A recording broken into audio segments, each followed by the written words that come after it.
It's the Flow Friday Night Sports Show. A big weekend of football down in Victor Harbor, but I tell you what, it's going to be a big weekend of football around the Lower Eyre Peninsula as well. Great Flinders football continues on this week. I think it might be one, if not the only, competition where football will still be played. Last weekend, of course, the Kinlow Cup saw a break in matches, though, and Chris Prime joins us on the line to talk about how the Maroons went there at Kinlow. How are you, Primey? I'm good, Riggs.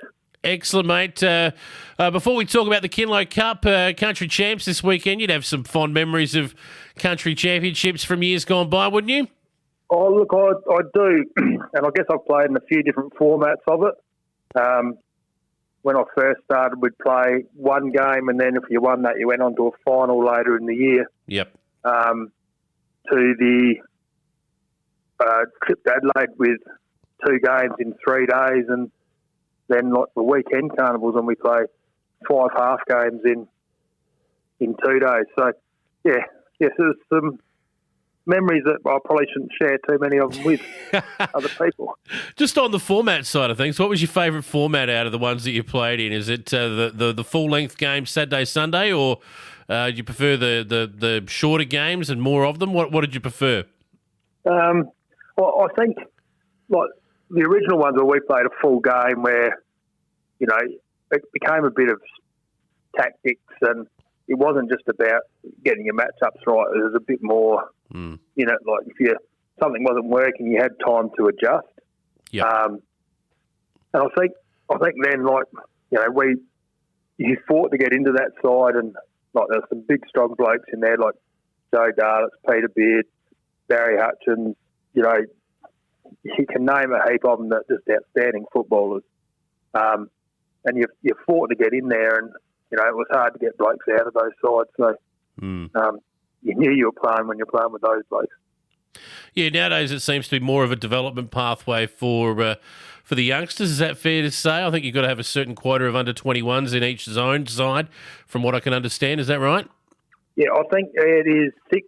I think the last couple of years I played, we had to have 6 under 21s. Yep. And I guess that's for their development. But, in the past, if those under 21s, and most of them are there and good enough, if they were there and good enough, they were getting in anyway. Yeah. I think it's really to push those younger ones to see if we can get them, as you said, into the SANFL or drafted or give them that opportunity. But I think EP always has had a good history of having those young players up and about because they're playing senior football. Yeah. I don't know if it was directed as much as us as it was some of the other leagues. Sure. Yep.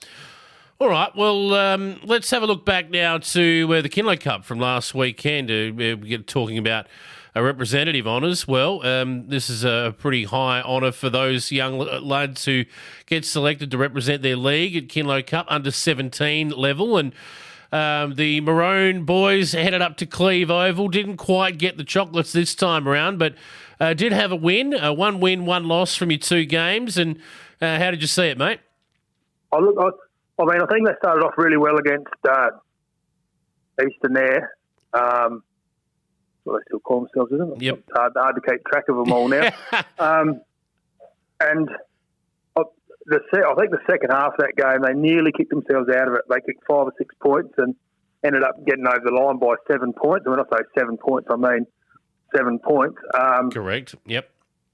And look, we always say bad kicking's bad footy, but the pressure on those young kids is immense, and sometimes that just gets to them. First game, Harvey Pedler was outstanding, as he was, I think, through most of the carnival. So, and Phoenix Foster popped up with a couple of goals. So, look, they got away with the win. That was their main goal. So, just hoping to get through the rest of the games. Probably the surprise packet of the carnival, the Kinlow Carnival, was the 2 Port Lincoln sides fighting it out in the final. I mean, there's only a 4-team comp down there in Port Lincoln, but it's clearly a strong one. You had the chance to win the way through to the final by taking on Lincoln Districts, but they were just a touch too good in the end. They got a good start, ended up winning that game 8-5, 53-4, straight 24. But to see the 2 Lincoln sides as strong as they were was a bit surprising.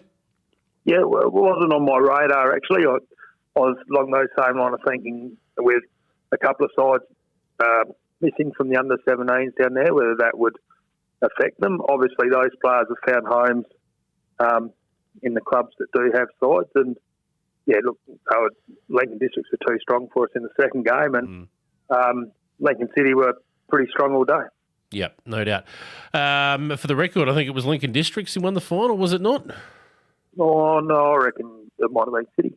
Let me just double check here, or I'll go to the scoreboard, and for the record, it was. You were right. Lincoln City 7-9-51 to Lincoln Districts 4-1-25. But we move on. So 1-1 for the Great Flinders crew in Kinlow 2021. And now we return to club matches this week. And the fact that the country championships are going to be played down in Victor Harbour and Great Flinders are still going to be playing footy is going to affect at least a couple of these fixtures, because Great Flinders, being the strong league that it is at senior level, has, I think, 6 or 7 guys that are heading down as part of that Western Zone side, Primey? I think there is a total of 8 right from Great Flinders, just off the top of my head. Yep. So, 5 of them are from the one club, I believe, which is that's going to be tough to manage if you are that particular club. And the club I speak of, I believe, is United Yolanda. Is that right? Yeah, correct. My understanding is they have 5 players that are making the trip down, putting the EP colours on. And once again, this is driven by the extra team coming into Great Flinders, and we asked permission to play this weekend. Going back in the day, we did always play this weekend, but the state country championships then used to fall on Kinlow weekend, which worked really well. Like the older guys would go and play the EP, younger ones would play Kinlow, and the 1 week off footy, that seemed like not a bad idea. The last 2 times it's run, like this year in 2019, we haven't quite made it work. Whether it's us organising the Kinlow the wrong weekend, or the state country champion telling us that we can't have it that weekend. So it makes a big break in the middle of footy season, which when you put a bye in there can be teams that don't play for nearly 4 weeks. Yeah, exactly right. Talking to a netballer on Monday, and they said, well, one of the teams, doesn't have a side, so we play 1 game in 6 weeks. Gee whiz. You lose your match fitness. Not that I had any, but you lose that little bit of fitness that you do build up in a game, and that takes a while to get back. So it's quite disruptive, and I think it's something that, as a league or as a zone, we need to fix. I think this 2 weeks is just too long. Couldn't agree more, mate, to be honest. All right, let's have a look at the matches that will be played. For the record, 5 from United Yolanda, 2 players from Lock, and 1 from Ramblers, who have the bye this weekend. I believe Brad Hazelgrove from Cummins Kapini was selected but couldn't go, and I think it's due to injury.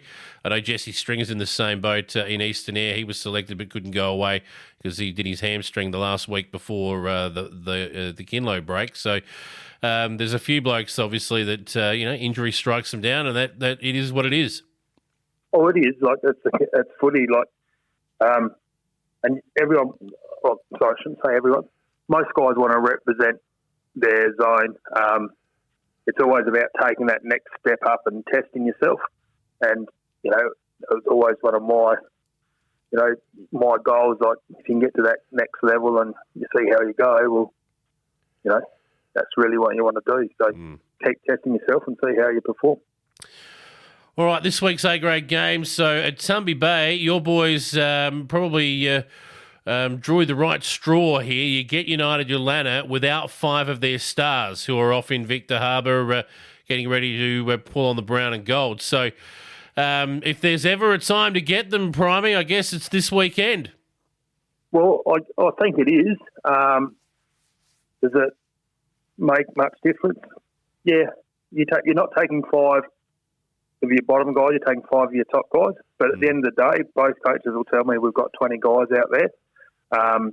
So, we'll play with what we've got. So it's an opportunity, but I think Yolanda will still put up a good team, and Tumby will have to be at their absolute best to get over the line. No doubt about that. One thing we know about the Eagles is they have plenty of depth, but you lose your 5 of your frontline players, the 3 Crittenden boys, Casey Carr, and I think Jackson Norton. So a guy who can ruck and play a key position. They're big losses. So it's there. It's open for Tumby if they're good enough to take it. Primary, you get a few boys back as well? Hopefully there's a couple more come back in. It hasn't been really a revolving door. It's been a one-way door most of the year. So we snuck a couple back in before the break, and hopefully they got a little bit more match fitness up. They play one game, have a week off, and hopefully they're right to go this week. All right.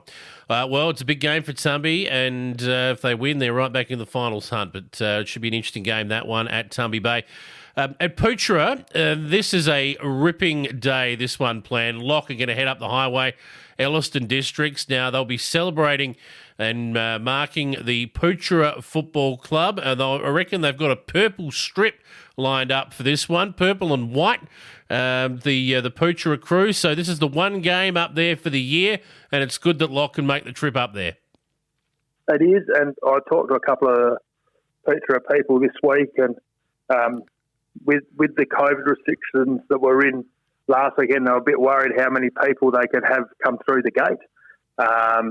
But look, I think they're looking forward to having a game at home, and yes, and I think they'll be thinking they're a bit of a chance against Lock. So I think it'll be a pretty even tussle for the whole day.